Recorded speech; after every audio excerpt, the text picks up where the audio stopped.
We are live. What's up, everybody? Welcome to another episode of StoryHive On Location, Vancouver with Beats, Eats, And more. Big shout outs to TELUS STORYHIVE for powering this episode. I am your host, Kazi, joined by guest co-host Humuza. And we're very excited for today's episode. We have AJ MegaMan, a Vancouver, Surrey-based dancer, educator known internationally for his precision animation, popping, and funk styles. With over 15 years dedicated to the craft, he has trained and mentored dancers who have gone on to perform on platforms such as America's Got Talent, Canada's Got Talent, and co-founded crews like Funkanometry and Gigabots. He's also the creator of Reality Check, a multi-season online training program where he works with dancers worldwide, focusing on animation concepts, musicality, character work, battle strategy, and freestyle development. Alongside his dance career, AJ is currently studying to become a doctor at the American University of Anguilla. His mission is to merge movement, medicine, and mentorship into a unified practice of uplifting others. Y'all, welcome AJ MegaMan. Well, I feel, thank you. Y'all, make me feel good, man. How you feeling? I feel good. I'm like, whoa, okay, I did a lot. Yeah, I did a lot. Feels nice to hear that, huh? Yeah. Well, AJ, we want you to take us back to the beginning. When did dance first enter your life, and what hooked you enough to keep going? Dance. So, dance first came into my life it was in my family. So I would say my older brothers, they always danced. We used to dance at home, Christmas parties, and Michael Jackson was a big one. So everyone wanted to do the backslide, and we'd all try to do it here. And then I always wanted to be looked up with them because they were all older than me and they're all close in age. And I was the youngest one, so it's like, no, you don't need to dance. So I'd have to work hard to be accepted, and then they would have a dance battle and smoke me. I remember the exact day, too, that I got smoked. It was October 30th, 2006, right here against my brother Diaz, and my other brother Jetho said, oh, you can beat him. He can't backflip. That's your trump card, And then I did a backflip, and then he did a backflip and a back handspring into a split, and I was like, wow.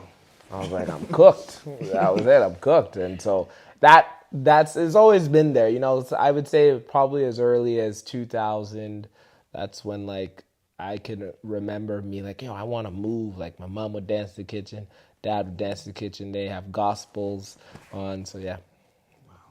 It's funny because we are related, so I remember coming to your house and seeing you guys dance, and I was always like, that looks really cool. How are you related, first of all? So his mother in Canada, you wouldn't call it, I think it's second cousin in passing, but in our Ugandan culture, it's just a cousin. So his mother is my cousin, not first cousin, second cousin. So the children of a cousin call the other one uncle, auntie type of vibes. Yes, but here it would be like, oh, you're second or third cousin in passing. I don't know what that means. Just in Uganda, it's like, oh, that's my cousin. The children, now I'm uncle. That's just how it is. So, yeah. Exactly. So, family ties. There you go. So you mentioned how your brothers, kind of influenced you in the beginning of your journey. So was there a person or something that shaped the way you moved early on? That's a good question. How I moved early on. This is pre-popping in hip hop, by the way. This is pre-popping hip hop and crump. I would say it was probably my brother Diaz, because I just wanted to be better than him, because he'd always say, oh, you'll never be better than me, this and that. So I was like, bet, I'm going to show you. So him, just to show that I'm there in the same conversation, I was 9 to 11, trying this. And then the dance battle happened when I was 14. But yeah, I would say my brother Diaz. So then how did popping, animation, all of that first become introduced to you? This is probably, popping and animation came differently than how hip hop came and crump. But popping is probably the most wildest story you guys will ever hear. This is what we're here for, AJ. Okay. It was my math tutor. So What? I'm not even joking you. I had a math tutor. He is a legend in Vancouver. His name is Jaewon Suh. Okay. And he was in a dance crew, Funk Master Flex and Black Mamba crew. This is the same crew that Denny created. Denny Chang, he's a pioneer in Vancouver. And I was not good in math in the ninth grade. And I asked my mom, I said, Mom, I need a math tutor. And mom was like, my son cares about school. We will get him a math tutor. And it's funny how I always say everything happens for a reason, because there were many tutors. My mom used to work at the Riverview Hospital as a social worker before it closed down, and she could get a tutor for anybody in her family. But on her way to work, it was a cold night and she slipped and she hit her head. And when she hit her head, she got a concussion. And so she had to go somewhere else. And where she went, she saw a tutoring service saying, find math tutors here. She pulled that down. That by chance was Jaewon Suh. So if my mom did not slip, I would have never been popping. Wow. Yeah. And so that happened, and he taught me. It was here in this room. Actually, no, here. We did math over there in the other room, and I thought he was the best dancer on earth. I told all my friends, there's no one better than him. He's better than Michael Jackson. He is the world's best, because Michael, at that time, I was like, he's peak. And How old were you at this time? I was 15 when popping came into the world. And then, he asked me, like, first class, he's a Korean guy, he came in like a nice suit and tie. You know, I'm a kid, trying to be thugnificent, wannabe. I was I'm privileged to live here in this home. My parents work hard, and I'm trying to be a thug. Wearing sag in my pants, hat tilted sideways. And he asked me, he was like, so what do you do? I said, I play soccer. I go to Fraser High Secondary School. And he told me about him, and he's like, yeah, I'm a professional dancer. And I laughed at him. I really laughed at him, because in my mind, there was only black people who could dance. That's who I knew. I was like, black people, if you ain't from Africa or the hood, you don't dance. You didn't meet a Filipino yet. I had not met a Filipino yet. I hadn't met a Filipino yet. And so seeing him, I was like, you're a dancer? I judged him hard. I looked at him and said, up, down, suit and tie. I'm like, you're a businessman. Yeah. And he said, no, I'm a dancer. And I said, I'm a dancer, because, I've been with my family and stuff. And then he said, oh, you a dancer? Show me what you got. So I went upstairs, got my best outfit on, and I remember I was seeing some wave move I tried, and I was doing all the crank dats and, all of those moves. And then eventually, then he puts on a song, I'll never forget, it was called Freestyler, Don't Stop the Rock. And he just starts doing this 1, 2, and then he pulls out like this electric wave, and he starts popping. And I was like, you're the best dancer on earth. I was like, that was the first time I had ever seen popping. And I was like, there is no one better than you. No one. You are crazy. Next day, I went to school. I told my friends, I said, I met the best dancer. You got to come over and see this guy. They came, sat at the door. And I was like, Jaewon was like, who are these people? I'm like, they want to see you dance. And he slammed the door. And he said, you ain't going to do no dancing until you get your math in order. That's what happened. And so I was like, oh, okay, fine. So you can be a dancer and a businessman. Yes. Because he meant business. Yes, there you go. He meant business.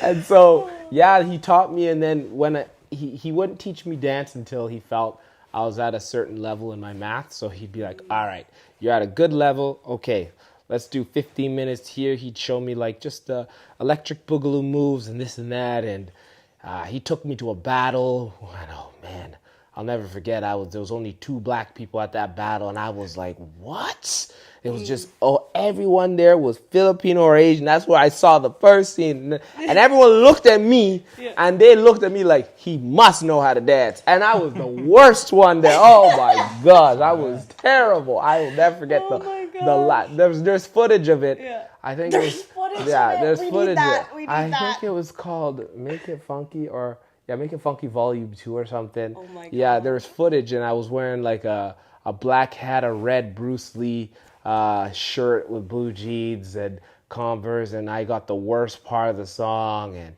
that's when I met other dancers from Vancouver, like Henry Ma, Denny, Abe Chen, Jameson. I met Chris Bonus at that jam. Like that was in like 2008. Yeah, it was 2008.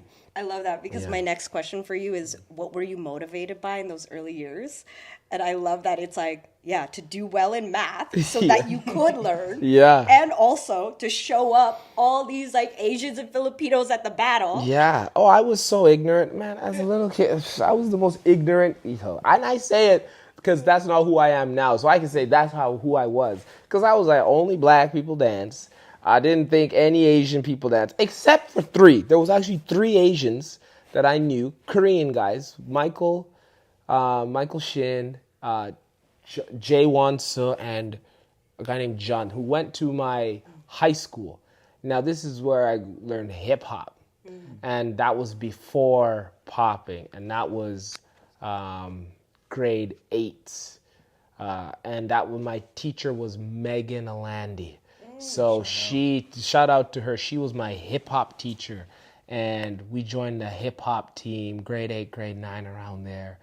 And I saw these guys, they were doing like wave. I didn't know it was popping, right? But it was popping when I look back at it.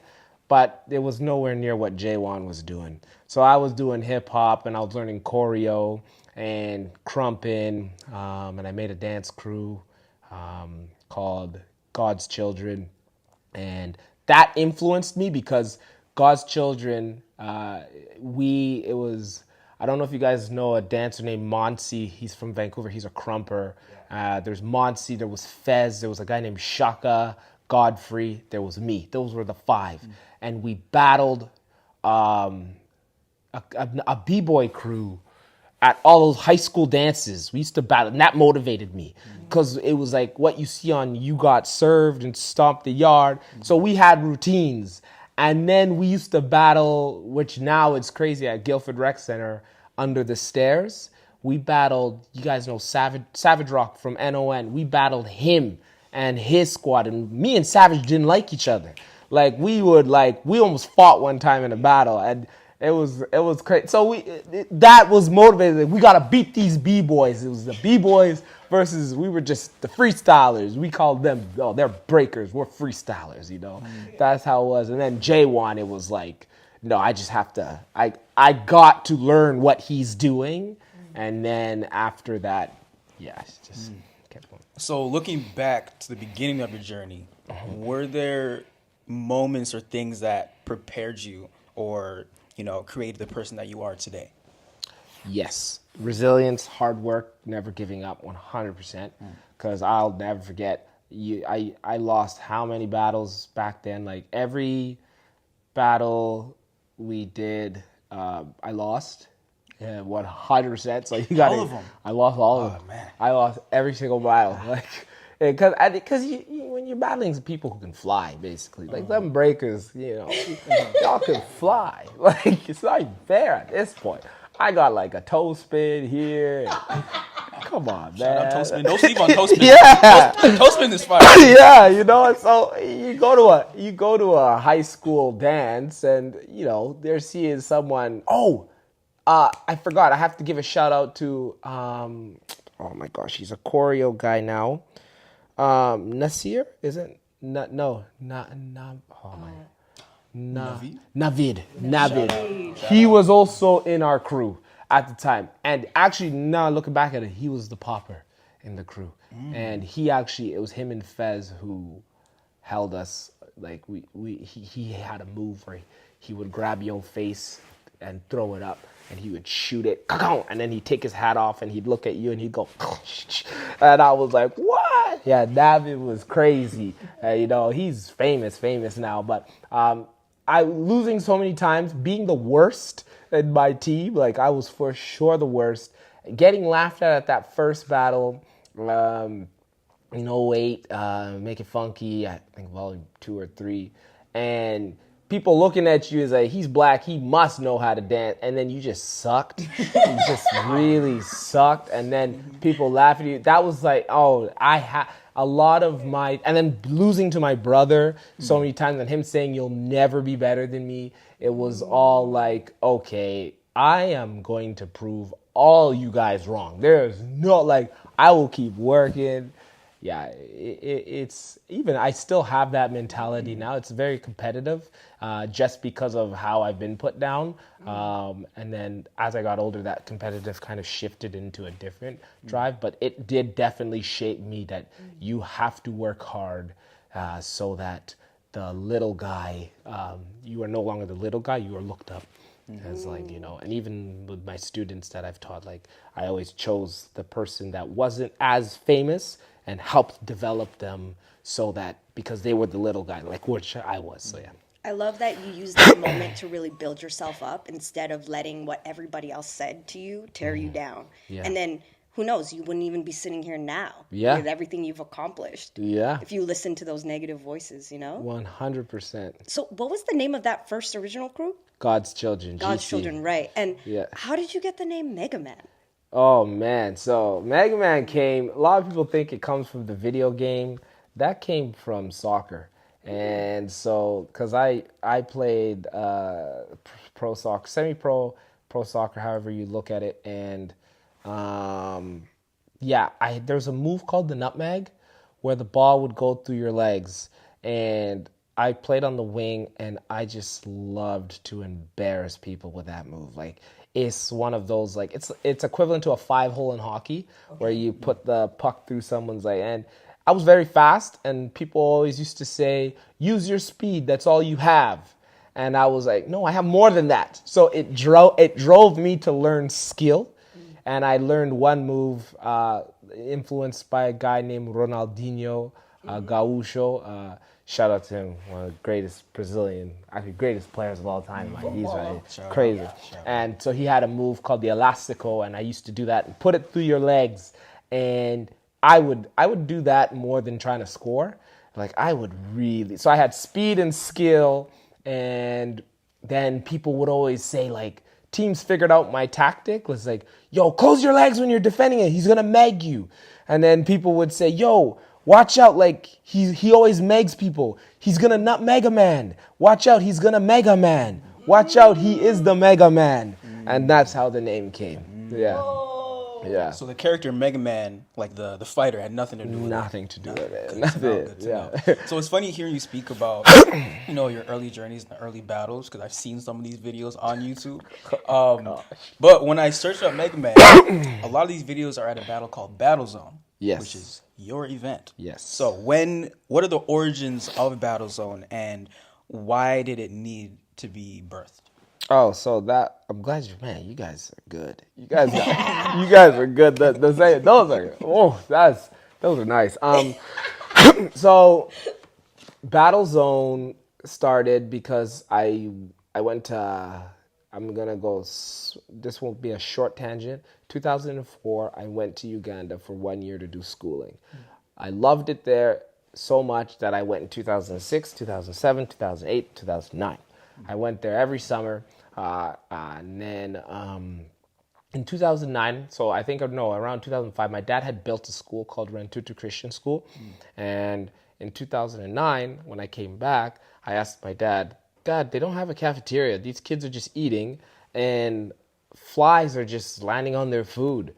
And my dad would say, that's the life in Uganda. Like, I was like, yeah, but they need a building to have, like, I'm a young 16-year-old, 17-year-old kid at this time. They need to have, a place to eat, and Dad said, well, we don't have money. And then I was like, well, where do you get your money? You get people who donate, and we had to work for it. And my dad was like, you go build this project. He just said it nonchalant. You go build I'm like, how? And he's like, what does grandma always do? She comes here and she collects bottles, and she goes and collects all these cans and takes it to the bottle depot. And she goes and gets her money and takes and builds a house in Uganda. Go and collect bottles. I was like, got it. I'm going to collect bottles. And I did a whole bottle drive. And I'm thinking, this bottle drive is going to build the cafeteria, call it a day. And I went all over Fleetwood, Guildford, Newton. My dad took the car. They helped me. We clicked. Our whole backyard was just packed with bottles, and I remember we raised about I think $2,000 to $3,000 worth of cans of bottles, and I was like, nice. This money I am going. This was 2008, and then I said in 2009 we took that money and we laid the foundation. I thought it was going to be cafeteria done, but all it was we just laid the foundation. So we dug ground and we just put the bricks all in the outline of the building. And I was like, that was so hard work. I don't want to ever do that again. That took so long in the cold collecting bottles. So I was like, what's a faster way of making money to build a cafeteria? And I was like, well, there's dance battles that happen. Like, how can that be so hard? You know? And so we threw a battle called Battle Zone, Vancouver Battle Zone Volume 1. And it was on Commercial Drive at Drive Dance Studio, which isn't open anymore. And it was Janine Georgiev's studio. I think it's a tattoo parlor now. And yeah, we had the first Battle Zone. It was popping, hip hop,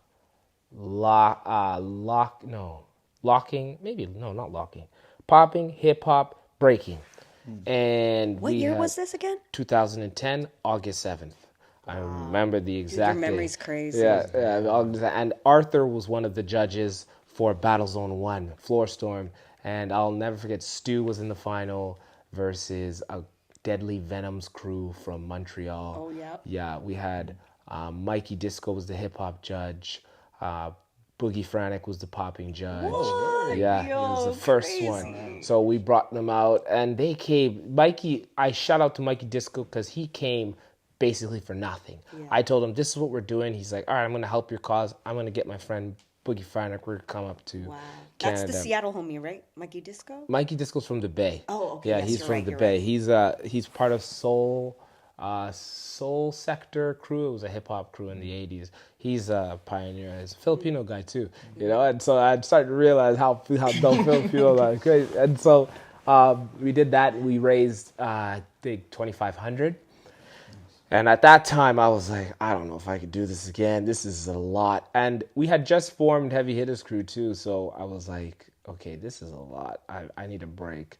And then we did it again in 2011. We did it in 2012. We did it in 2013. And then we finished the cafeteria building in 2013. And then I was ready to be done with Battle Zone. I'm like, all right, project, what's next? And then I did an Nanaimo Battle Zone during Incantangent, and we started doing for the hurricane at the time, Hurricane Katrina. We started doing it, building this event for the fly fishery community in Vancouver Island. And then eventually I was like, I'm done. Like, I don't, like, what more are we doing it for? Like, the money is supposed to go somewhere else. And so Vancouver Battle Zone stopped in 2015 until 2020. But Nanaimo kept going because people were like, no, we need it for the community. And I was like, I was doing it for people who, like, we're privileged in this community, you know. So they convinced me, and I just kept going with it. And then Nanaimo kept going. We brought Vancouver Battle Zone back, and now it's changed from volunteering fundraiser. It's all for the youth, yes, and it's more for the community. But it started because of cafeteria. Wow. So, I want to jump back a little bit because you mentioned about Heavy Hittaz, and I know that also the crew went to Uganda to help finish and build that. Yeah. How was that experience for y'all? It was crazy because it was a lady named Joanne Wong. She wasn't in the crew yet. Our crew was formed in 2010, June 13th, at Guildford Rec. Bryce, Chocolate, and Henry Ma, Chocolate de Sumani. We are the only members who are currently still in the crew now, who were there from the beginning. Yes, I think that's right. Bryce, Henry Ma, Sumanu, and myself. Yes. And then JoJo did Battle Zone 1. She was just a friend of mine, we used to do a program called YLD, Youth Leadership Development, through the YMCA. And she would, I was helping around volunteering because my brother ran that organization. And then she was one of the youth that were part of it. But she literally loved doing events. So she took upon it. She's like, yeah, I'll help you with Battle Zone. And then after Battle Zone, I remember we were walking back to the car with Heavy Hittaz, and I stopped and I was like, why are you not in the crew? And then boom, we put her in the crew, and she joined, and she helped Heavy with the project to Uganda, and then, or the cafeteria. And then eventually my dad, he says things in nonchalant, but they come to pass, because he was like, you do it. And then he said, why don't you guys go, you got the money, why don't you guys go to Uganda now and cut the ribbon? And that wasn't even my thought. Yeah. I was just, send the money, my dad will take care of it, he'll get the builders, call it a day. Yeah. And we talked about it, and Too Tall was now in the crew at the time, Ayo. Kid Vibrate was in the crew. And then it was like, hey, you guys want to go to Uganda? And they were like, yeah, let's go to Africa. And so we went there, and it was crazy for them because I'd been there many times, and Too Tall is the tallest person they've ever seen. Yes. There, and Latvian man. yeah, they called him a Mazungu, which means white person. Mazungu, tall Mazungu. And, even to this day, people ask, how's Too Tall? How's Too Tall? They ask about him. Aww. How's Alex? How's Bryce? I think it was just surreal because we didn't just do it for the cafeteria. Like, we also went to the school and taught. So, like, I taught math. Too Tall taught English at the school. We also did dance performances at different schools there, and we did. So it was like, we're going there for the cafeteria. We're going to perform and talk about our life story there, and we're going to teach at the school. So it wasn't just cafeteria, it became more. So yeah. That's incredible. Yeah. Big shout outs to you. Thank you. Just a quick little adjustment of your mic on your... Uh-oh, sorry. No, you're good. Just want to make sure you're good. Speaking of teaching, who were your early teachers or mentors that shaped not just how you dance, but how you teach and show up for your students? How I teach? Yeah. So who shaped me was definitely Megan Alandi, Bop and Andre, J1, so a guy named Frequency. I wouldn't say he was a teacher of mine, but he was more of an influencer. Frequency is from Montreal. But who shaped how I taught my students were mostly soccer coaches. Yeah, so it was the soccer coaches because my soccer coaches, there was a guy named Spiro Pegios, a Greek man. He was incredible. He was very hard on me, but I was the only one at the time who represented Canada playing at a local club team, because he was like, we can prove people wrong. You don't have to play, because the Whitecaps wanted me, but they wanted me to switch schools, but my dad did not want me to switch schools, so I was with them for a time period.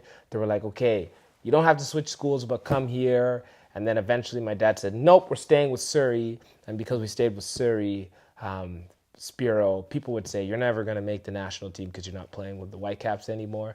But Spiro would say, no, we're going to prove them wrong. And so he would push me tenfold, like, to make sure I'd make it. And I did. And I would say soccer coach. And then there was a coach that I really look up to. His name is Josep Guardiola. He was the coach for Barcelona, Bayern Munich, and he's the coach of Manchester City currently. And just reading his book and seeing how he coaches his players, and he knows how to make people good. Like, he finds the hidden gems and develops them into superstars.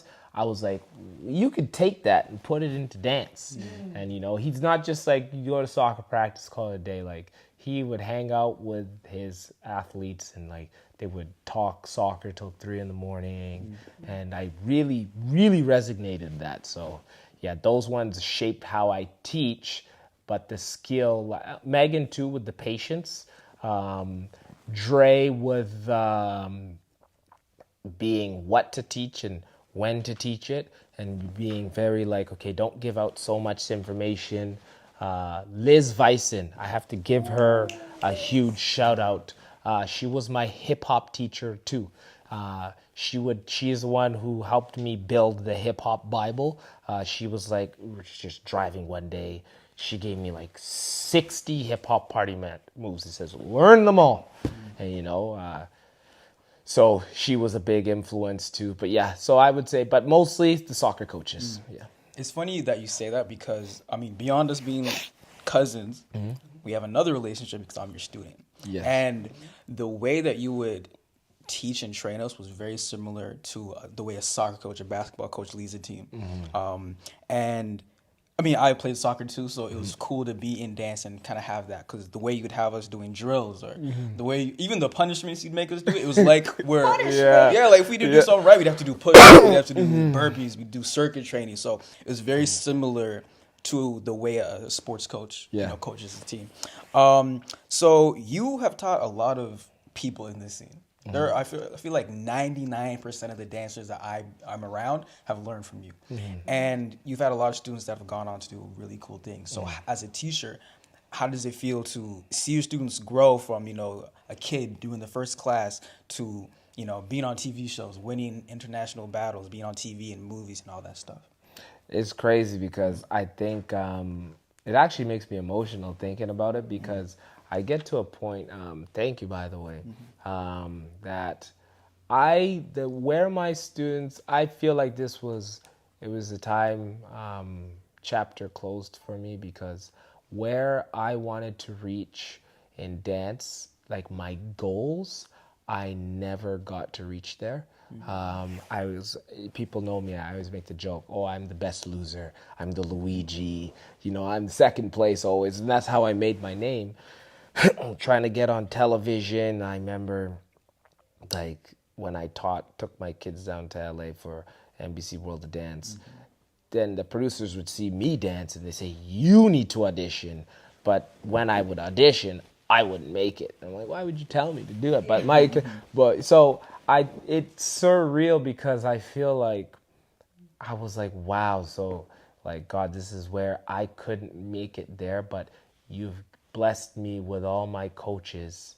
They didn't have this opportunity in the 90s and 80s when they were dancing. They taught it to me.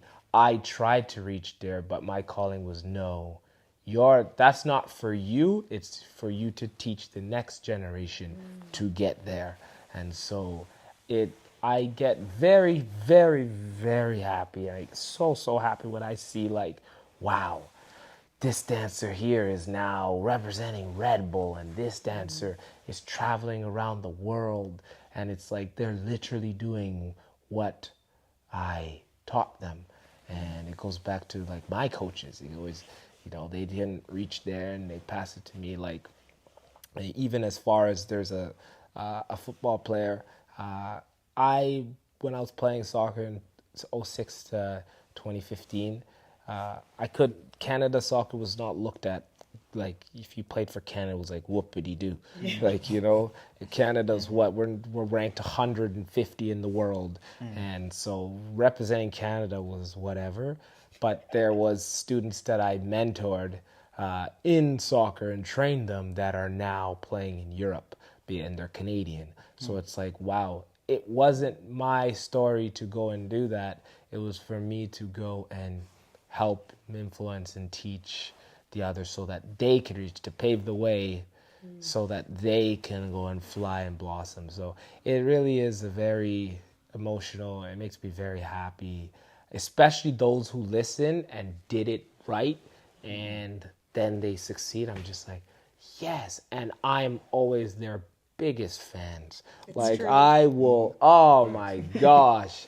And if anyone says, I always tell my people that I've ever influenced or mentor, I can rip into you and I can tell you, you're not good, you need to work on this, but let somebody else say it in my vicinity, I will destroy them.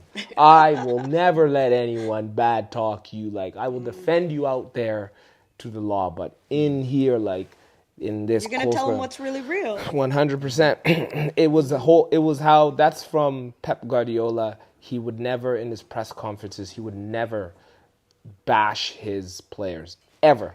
He would always praise his players out there, and he would always give them credit, but behind closed doors, he'd let them know.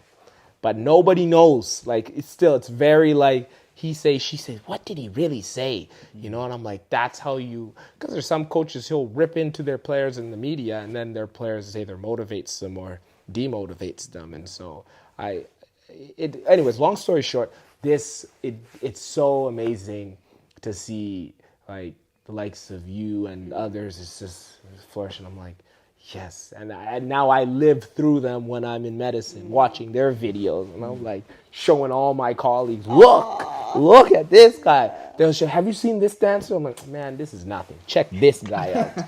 Like, that's literally what I do now. What's your proudest moment? Does like any specific moment stand out to you of one of your students? Oh, it's this one right here, for sure. 100% with South Africa. I'll never forget that one. Tell us. South Africa paint us a little picture. It was crazy. The story was, everything actually starts in here, now that I think, in this room. Because Christmas, his mom comes over. Before Christmas, he's taking classes at A3, and I'm like, Roberta's like, yo, there's this kid. He can move. And I'm like, some black kid. Like, I know all the black dancers in Vegas. And I'm like, who moves up? This guy? This is my nephew. Yeah. I was like, what? You guys relate? Oh, that makes sense. And then I talked to his mom, and over Christmas one time I said to him and Abigail, I said, give me 1 year, tell him to come train with me. In 1 year, I'll put him on TV, and he will thrive and blow up. He'll be world famous. He has everything. And he came in class, do the class. Quick pause. You didn't know that he was dancing there? No, I taught him, when he was younger, and then one class, and then he goes to soccer, and I'm like, oh, he's playing soccer, great. I had no idea he was taking classes at A3, not even the slightest. So when I heard, I saw him at some Richmond night market choreo. I can't remember, what's the event called? Summer Knockout. Summer Knockout. Yeah. They said this guy, and I was like, him? I know him. Like, what? This is crazy. And so then he came and trained Gigabots, and he went to LA, and people were like, who's this guy? And I said, I tell you, just wait. See, this guy's gonna fly. And and it was, then we went to Red Bull in Toronto in 2019, and he beats me in the semifinals, and I passed the torch to him on the mic. And then I told him, I said, if you win the whole thing, don't worry, I'm coming to South Africa. I will be there. And I went to South Africa, and when I was in South Africa, everyone there is like, oh, shoot, MegaMan's here. MegaMan's battling. They had no idea who he was. But I knew, I always knew. So they would say, yo, how you doing? I'm like, yeah, this is my nephew who moves around. Oh, what's up? So MegaMan, how you doing? And I'm like, yo, you're so good. They're like, yo, you think I'm good? Watch out for him. Oh, MegaMan, how you doing? Just him. Look, wait, yeah, just wait. And I got really sick during there, and I remember I was telling him, I was like, okay, this guy, this is it. Like, it was almost like boxing, like literally.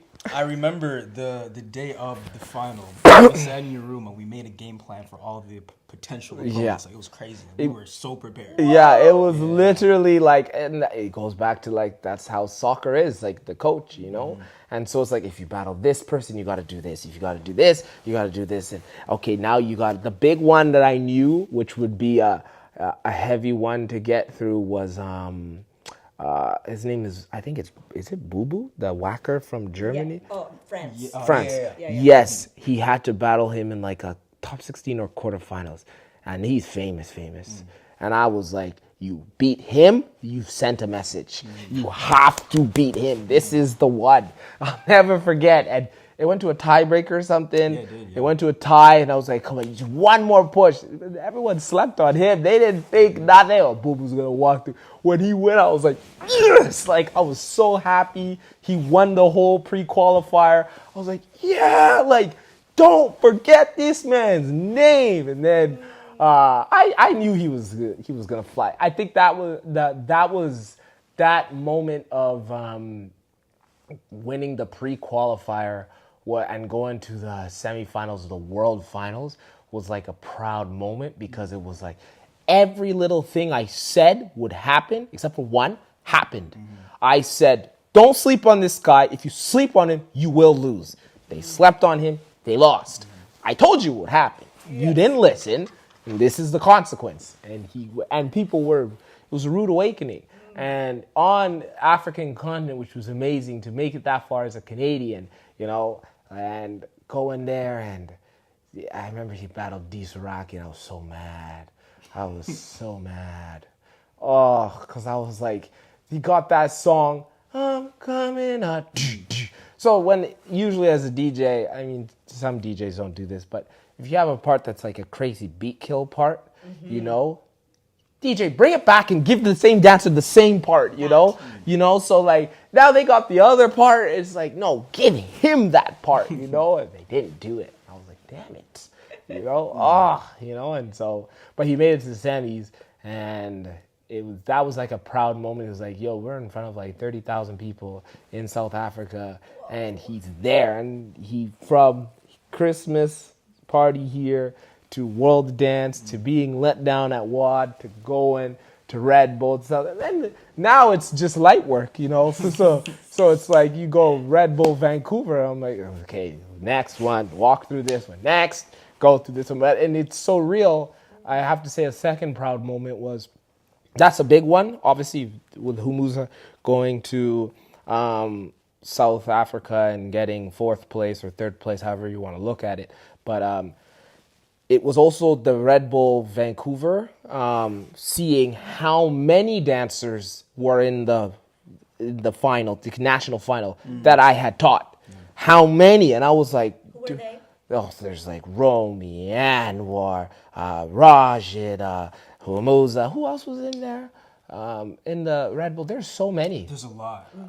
I swear, like 99%. Yeah, there's even some from Montreal that I had I forgot. They were like, you influenced me, and you said I had to work on this, and I was like, oh my gosh, I didn't even realize. And I'm like, there are so many people here, and even people just watching, even the pre-qualifier. I'm like, so many of these dancers they've either influenced or taught, and they're here, and I'm like, geez, this is surreal. Like, and it makes me feel, so it's like, I know everyone in 2023 was like, why don't leave dance? I'm not going to leave dance, but it's cool to do it because it's like, there's still heavy talent, that is either learned from me, or been influenced me, or have mentored, one of those three.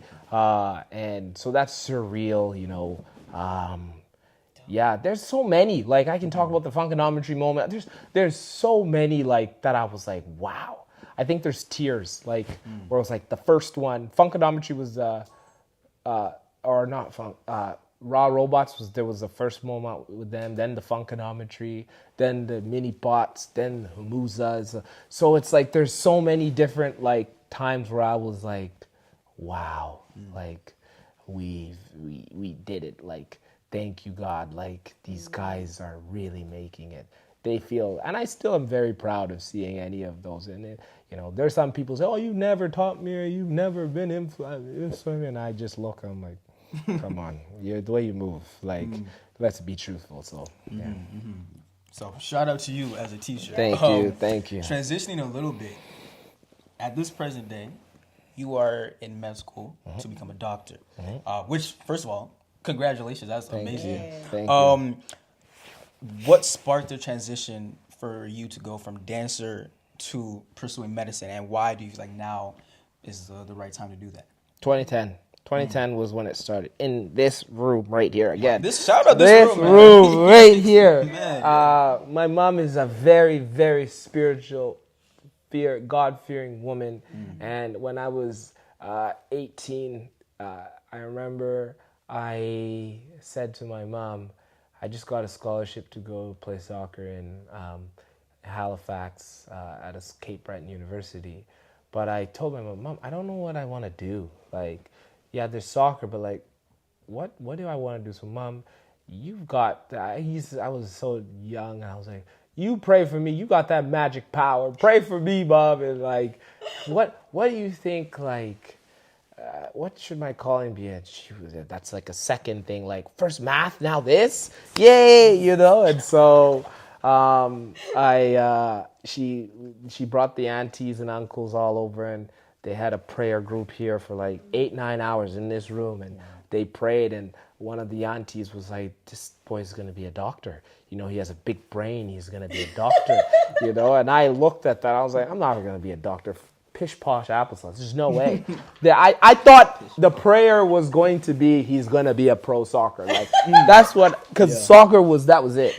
And so, but then when you start seeing that, I remember coming back here and going to Vancouver Island University, and you're trying to say, okay, let me continue to pursue soccer, and then you lose the scholarship you got, and then you go and try, let me maybe go and become a teacher. And then for some reason you fail all your courses in that subject. And then, let me try this. And someone plagiarizes your work. And everything that I wanted to do, it was not lining up. It wasn't working. And I remember going to Uganda in 2013. So that's 2010 to 2013, just four years around there. And I was like, had a dream, and the dream was so vivid, and the dream said, no matter what you do, you cannot avoid this calling of being a physician. That was the dream I had. And I remember I was like, I guess I'll try, like, you know. And I remember I was telling people, like, I think, like, first it was Heavy Hittaz. I was like, I think when I get back, I think I'm going to try medicine. You know, they're like, come on, AJ, you're not going to do medicine. Like, no, maybe go be a DJ or be a professional dancer. Come on, this dance thing is working. Go radio host. And it really discouraged me, you know. And so I was like, okay, let me keep it in secret. I would just tell people, yeah, I'm going to do medicine. Who knows? I don't know when. And I was like, okay, where do I start? Okay, I need to get I remember physics. I had to get my physics mark up from high school, so I had to take adult learning. But any time when it came into the medical field, the doors were opening. So anything else I tried, they didn't open, but with medicine, they kept opening. And I was like, whoa, okay, so this is happening. And then it took me 6 years after, from 2013 to around 2019, and COVID happened, so 2020, for me to get my degree. And I was like, okay, so I'm actually going to do this medicine thing. And as I kept going into it, I had this fire of like, I'm going to do this. Like, again, it goes back to those people said, don't do this. And I was like, all right, bet. Just because you said that, that's all I needed. I'm going to keep going. And then when COVID happened, the world shut down, and I took a good like 4 to 6 months of just studying for the MCAT. I didn't think I could study like that at all. There was no, like, I was one of the jock of jocks in university. Like, I was not the brightest student, like, in terms of discipline for school, everything else. So I knew that if I didn't like doing something, I wouldn't put effort into it. And I felt that desire for medicine grew, which made me want to do it, so that I put more effort into it. And then I applied to schools, and I remember I applied to every school in Canada, and I got shut down. And that was because of my grades from 2010 to 2013-14. They weren't strong, so my accumulated GPA was just not it. But as I went to 2017-18, my GPA was in 3.2s, 3.4s, and I was like, nice, you know. But at the end of the day, it was still a low GPA. So I stopped applying because I remember I went to Australia, and I went to Ireland and Calgary. I went for an interview to get into a medicine school, and I never got in. And I was like, dang. So I was spending so much money, and I was just like, I was starting to feel defeated. And then I started saying, let me change my approach. And the approach was, instead of applying for the schools, call the schools, tell them your story, and ask them, is it worth it to apply? So that was the first thing. Instead of just your numbers. So I would say, this is who I am. I was a bad student in my early years. I'm an improving student. I'm a professional dancer, played pro soccer. When they heard my story, all the schools wanted me in. Yeah. Wow. Every single school I applied to was like, we need that type of. This guy's lived 3 careers. Yeah. So when you see in medicine, unfortunately, during the 90s and the early 2000s, a lot of physicians was all about, you have your grades and that is it. Yeah. There's no people skills. So or lived experience. Lived experience, exactly. So you have to, they were starting to look for people with the social science degrees, people who have specifically social sciences, so history, bachelors of arts and this and that, who had strong GPAs and a good prereqs, because it shows that these guys, they can balance this medicine, the science, and the social sciences and work together. And then they saw your GPAs improved, you were a professional dancer and a professional soccer player, and you did this and you traveled the world. We need this person. So when I applied to all the schools in America and in Poland and Ireland and the Caribbean, it literally just came down to what's the cheapest school, because it's med school it's very expensive. You know, the cheapest school that'll help me come back to Canada or America to work. And so so dance helped me get into medicine. A lot of my students that I've taught actually helped me too. They don't know it, but like I would show my videos of, you see this guy? And they'd be like, I've seen this video.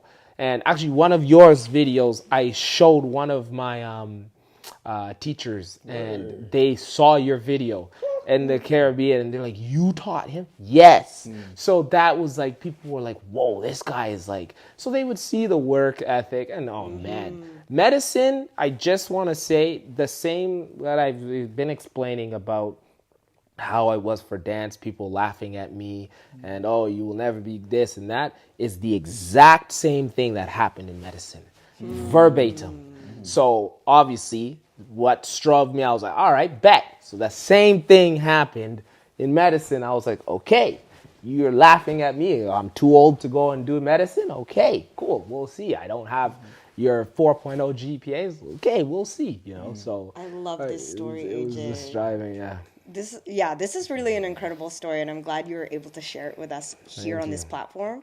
I also want to really shout out like our mothers and our aunties who are the prayer warriors. Yes. Like that level of faith, and also what you just described too is like the hero's journey, when we've been given like a calling or a purpose, but like we're not ready to step into that yet. Yep. And then you try to pursue other things, and then like different things happen that like either roadblocks, or you get sick, or you're just like, why, you know, it's the path of resistance that is trying to propel you actually in the path of least resistance. Yeah. And then like what you described just now, when you started to follow that path, even just like tiny little baby steps, like the door started opening. Exactly. You know, and so I always say this, like follow the path of least resistance, like tap into your intuition or your faith, or, you know, whatever higher power is out there calling you, and just see what happens. Like, it doesn't hurt to try. Yeah. You know, Never that's really know unless cool. you try. Thank you know, you and your go-getter attitude is definitely something that I've noticed from jump. Where does that drive come from? Who or what modeled that kind of persistence for you? Mom and dad, 100%. Yeah. Mom and dad. My mom, obviously, as a person from sub-Saharan Africa, coming from Uganda and Congo to Canada as refugees, and having no money, and English isn't strong, and people saying, you can't get a doctorate, you can't get a master's. My mom was the epitome of, I will prove you wrong. The epitome. You see her, she's 4'11", short woman, but this woman, when you try to put her down, she will say, she grows 6'2". Yeah, you know, she will go. And my dad too, because, you know, my mom had to go to school. She had to start school all over again. They didn't accept her education here. And so she went to school. My dad worked. You know, my dad did night shifts. Mom did day shifts. And they didn't get to see each other for like 11 years, just raising the kids, you know. You'd see each other for like an hour and then that's about it. And, you know, just seeing that resilience, people trying to say, "Oh, you're not going to build a school in Uganda," to my dad. My dad said, "All right, cool. You'll see what happens." So seeing so many people put them down and, you know, them striving through it and the racism that my parents had to go through. And it's like, wow, like, I think that's was instilled to me is like, my mom, she never says, "I will prove you wrong." She'll say, "I will show you." That's all she said. And then she doesn't go and say, "Aha, didn't I tell you?" After that, she moves in silence, like lasagna. Like, geez. Shout out to Lil Wayne, indeed, yeah. So move in silence, but she works so hard, you know, and that go-getter attitude. There was just a quick side tangent. My mom, when she got her first degree in social work, she got interviewed by many people. And we have this newspaper here that I just saw like a week ago. And it shows that they asked my mom, this was like 15 years from now ago, and they said, "What do you want to do?" And she just said, "You know, I would like to have my own resort in Uganda and with a swimming pool, and I would like to build a house there." And she had forgotten that she said that, you know, but now today she had just finished building that resort. I'm not even joking you. So my dad found that newspaper and was like, "Mom, look what you said 15 years ago." They had forgotten that that's what my mom said, and she prophesied, and now it's there. Now the only thing my dad's like, "Oh, now we got to put a swimming pool in it," you know, because that's what you said, so it has to happen, you know. Like, so, missing the swimming pool. yeah, you know, and so I would say definitely my mom and dad go-getters, that resilience. So yeah. That's a powerful story. Thank you. So now if you can envision like 15, 20 years into the future, what's your vision for medicine, and how do you imagine the worlds of dance, movement, and healing converging in the future? I have this plan literally in my brains before I even started medicine. This is, if anyone tries to steal this, I will find We you. got it, Okay, 4K. I have this. This is December 12th, 2025. This was said here. Do not try to take this.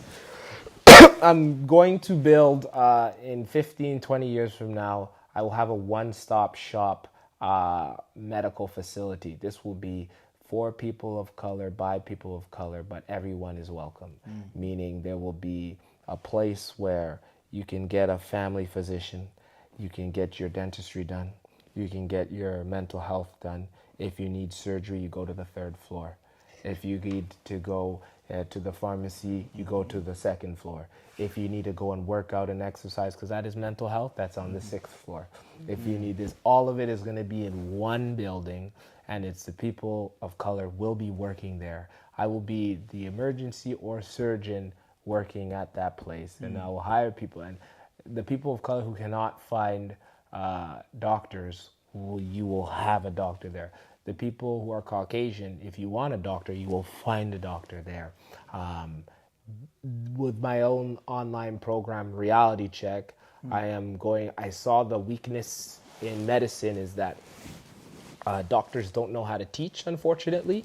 So I've seen they're there, but you become a professor or a medical school teacher just because you have your MD, not because you know how to teach. So eventually, with my reality check, there will be 3 tiers. There will be the reality check with dance, which is what is happening now, and then there will be a reality check with medicine. And that reality check is when schools are looking to hire doctors to teach at the school, they will say, "Oh, you've went through the reality check program, which means you know how to teach, which means you will attract more students to come to the school because Dr. So-and-so went through this and is a great teacher and he learned how to teach through this program, and now he gets paid more because he attracts more students." So there will be those tiers, that section, all on one website. I will also have my own, like what my mom said, I'll have a resort in Uganda. But it will first start with because my dad has land. And so he's given each one of his sons land in UG. And so I will build my own home there. And I will have,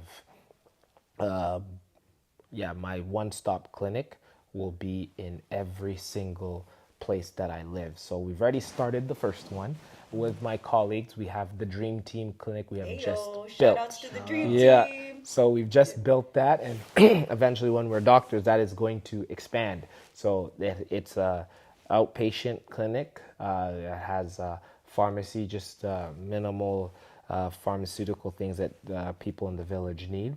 They will also have a mental health place there. It'll also have where you can do surgeries there. It'll also have a ICU department there. It'll develop, and I'll have another one in South Africa, another one in Vancouver, another one in Japan, another one in Brazil. I'll have those Dream Team clinics everywhere. And each Dream Team member will run their own facility. I don't know if you want to call it a hospital or whatnot. And on top of that, the funding that Reality Check makes through the dance sector and the medical sector is going to be used to fund dance events here in Canada, so that Canadians who want to throw dance events, they don't have to go through the loops and this and that. I'll be like, here's $100,000. Throw your jam. Make it big. Global News, come. Put this. So on today's episode, TSN, come here. It's going to be, I will be funding that, because instead of, I was funding Battlezone, and now, so why not keep doing it, you know? So it will grow, and I will be seen on that. I'll have a book for sure. I will definitely have a book about my life. Yes. I'm going to have a book, and I'm going to have a Netflix movie about a certain aspect of my life. I will have that movie. Oh, what's that? A little wink wink? Okay, we'll wait for the Netflix special. There will be a Netflix special that will come out. Someone will hear a part of my life story, and they're going to make it into a Netflix movie, and that is going to be one of the greatest sellers out there. I'm telling you. I have all these ideas, and it will happen, and because I know it will happen. And if I was able to do this now, why can't I do this next part, you know? And so those are just some of the ideas that I'll have. So yeah. Thank you for sharing your dreams. Thank you. We really appreciate that. I think the one thing you forgot to mention in this facility health center is a dance space, brother. 100%. That is a healing space. That's the gym. That's the gym. Yes. So the gym, when I look at a gym, I don't look at it just to lift weights. Yep. I look at it as a gymnasium to play basketball, soccer, indoor soccer, badminton, and dance. Yes. So if you go to like Guildford Rec Center, they have a studio they've made under the stairs, like a dance. That's where we used to battle, which we'd get kicked out of. Now it's this dance space.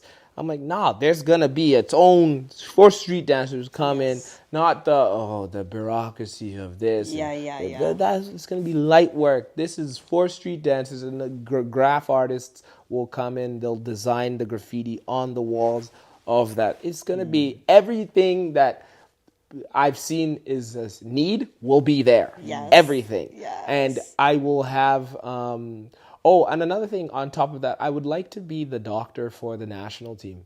So because I know dance is going to get back into the Olympics, because we train as athletes and we perform like artists. And so I know I'm going to be the physician for doctors. I mean, the physician for dancers. So dancers will be coming to me, because a lot of doctors don't understand what a dancer injury is, because they've never seen it. So I'll be able to see them, specifically street dancers and other dancers, but more niche towards street dancers. And when they go into the Olympics and athletes go there, I will be training them, and we'll have facilities and I will help fund it through partners where we need to start looking at,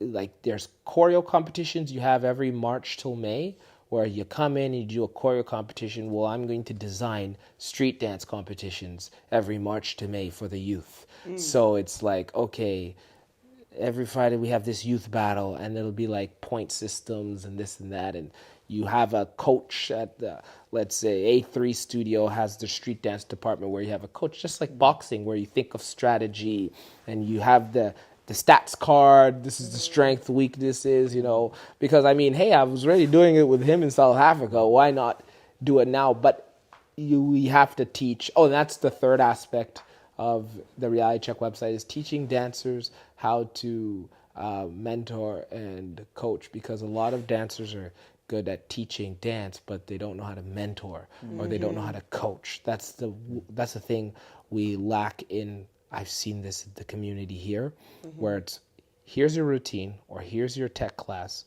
call it a day. But if you look at, we've taken the 80s and 90s aspect. It was like, I remember learning from Dre, we never took a studio class. Our class, it would be 5 hours long, walking through the mall, downtown Vancouver, life lesson and dance lesson at the exact same time, so that the dancer is not just learning how to do moves, but where they come from, the cultural appreciation behind it, and how it goes into everyday life, and how to build that resilience, and why dance is a resilient, street dance is a resilient art, and so how do we have to implement that, you have to. And I'm going to teach dancers how to do that. It's not enough to teach for 1 hour anymore if you want to have your the next generation grow. And we've seen how the attention span of youth is dying and going less and less. You have to keep them engaged, and 1 hour is not enough. We need to start saying, like, all right, we're going to have a dance class for 1 hour, and let's go bowling for another hour, so that the kids feel like you're not just a dance teacher, you're a friend. Oh my gosh, this is a mentor, because that's how I look at my mentors, and that's beyond the classroom. Yeah, it's beyond the classroom, and that will happen, and it's going to be, that's 15, 20 years from now. So yeah, anyways. AJ's dreams. There you go. In. Don't take them. Yeah. If you do, you got to tell them where you got influence from. There you go. Always give credit where credit's due. Yes. AJ, we're coming up on our hour, actually, but me and Hamuza came up with some really fun rapid fire questions. Okay. So no tangents. We're just going to go rapid fire, and just the first thing, don't overthink it, whatever comes to your head. Favorite shoes to dance in? Jordan Force. Food you crave after a battle. Breakfast. Okay. Who's on your hit list of people you have yet to battle or want a rematch? Popping C is one. Lil O is another one. First thing that comes to my head. Popping C, Lil O, Nelson. Are those rematches, or are those yet to battle? I have yet to battle. Rematches? No one. Ooh, There's no one. well, you guys heard that. Yeah, if you had to change your dance name, what would it be? Dr. Bop. Dr. Bob! Yeah. I'm going to start calling you that now. Dr. Bop. Hold on, did I miss one here? Theme song when you enter a room. Theme song that it would play forever? We the Light, Red Tip. Yeah, We the Light by Red Tip. Good choice. That's my choice. Which Super Smash Bros. Character do you identify with the most? Captain Falcon. What? I thought you were going to say MegaMan. Captain Falcon. MegaMan, that's Okay, just the... Yeah, Captain Falcon for sure. Time travel to the past or the future? Past. When specifically? I'd go to the year 2000. 2000, just go there, because with my knowledge now, I'd restart. I'd restart and be like, okay, I'm in year 2000, let's go. Oh, wow. Okay. Teleportation or super strength? Teleportation. Marvel, DC, Capcom. Who's your superhero? Of all three? DC, Flash. Marvel, oh my gosh, rapid fire. Iron Man. And Capcom is Ryu. Yes. Okay, this is a golden question. This could change our relationship. I don't know. If you could wake up knowing everything about the ocean or knowing everything about space, which one would you choose? Ocean or space? Ocean. No, but with that being said, I wanted to be an astrophysicist at one point, but I feel like there's so much in the ocean we don't know yet on our own Earth. So That's true. If you could unlock God level skill in any other dance style, which one are you choosing? Any other? Breaking, 100%. Knew you were gonna say that. Breaking. I would be untouchable with what I have now. I would fly. All right. One word your friends would use to describe you. Patient. One word you're trying to grow into. One word I'm trying to go into, forgiving of myself. If that's forgiveness of myself. That's a good one. Biggest pet peeve in battles. No eye contact. No eye contact. I agree. Me personally, is like when that bottle spins too long. It's like, come on. Or that even has to come out, you know? Last question. Who's the best in Heavy Hittaz? The best in Heavy is who I think right now. Humuza. That's a lie. That's a lie. That's not true. Oh my gosh. Yeah, I want to give a big shout out to some of the Heavy Hittaz crew who actually gave me some of this intel about you. I sent a nice little message like, I'm going to be interviewing AJ MegaMan soon. Like, let me know all the little dirty secrets and details.